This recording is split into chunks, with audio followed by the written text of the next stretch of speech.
حافظ استعسنی تزمون سلزلا سلام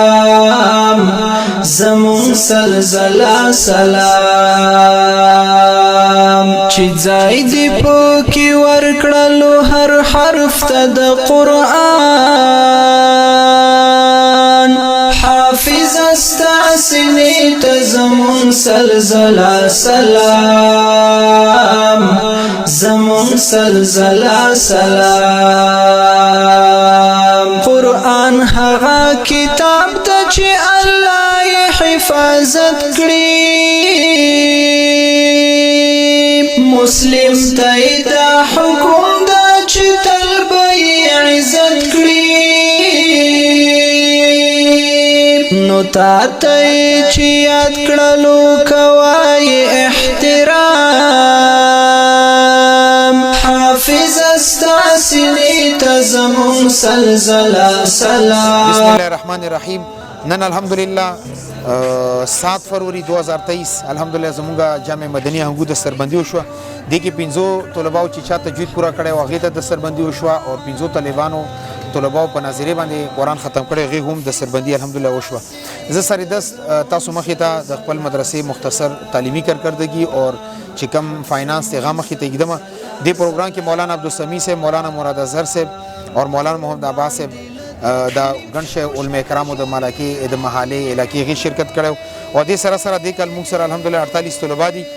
اور 15 طلبه د تجوید اور 19 طلبه د ثانی د وفاق امتحان ورکی کل 24 طلبه اور آئندہ کال د پر ان شاء الله شعبہ حفظ کی 20 طلبه تجوید کې لس اولا کې لس ثانی کې لس ثالثه کې لس رابع کې لس روان کال موږ رابعه هم شروع کو او د سره سره اتم درجه اتم کلاس اور غي سره اوله درجه به ان شاء الله شروع کیږي روان کال تب کل موږ 80 طلبه اخلو ان شاء الله او د سره چې موږ کم جماعت ثانی پورې مدرسې کل اخراجات دي هغه 1,07,240 او چې کم آمدن موږ سره پیسې راغلي خلکو زکاتونه عطیات موږ تر کړي هغه 8,83,364 روپے اور خساره دی وخت کې 1,23,875 روپے اور تعمیراتی چې کم موږ الته کار روان دي الحمدلله ګلشن 81 باندې جدید یو کنسټرکشن دی هغه کې زمکه قیمت سره 71,25,000 روپے د زمکه قیمت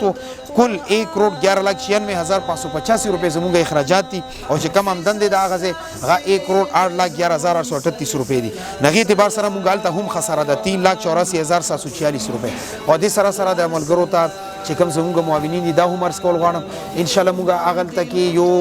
مطبخ یعنی کچن پلس 3 واشرومونه ارزي تور باندې طلباو ته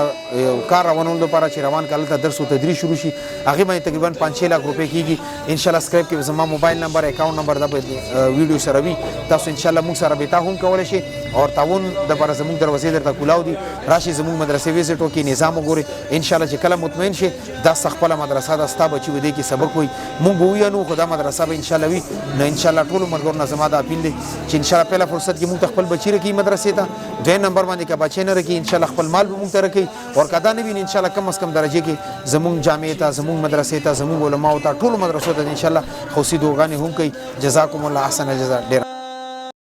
حافظ استعسنی تزمون سلزلا سلام زمون سلزلا سلام چی زائدی پوکی ورکڑلو هر حرف تا دا قرآن حافظ استعسنی تزمون سلزلا سلام زمون سلزلا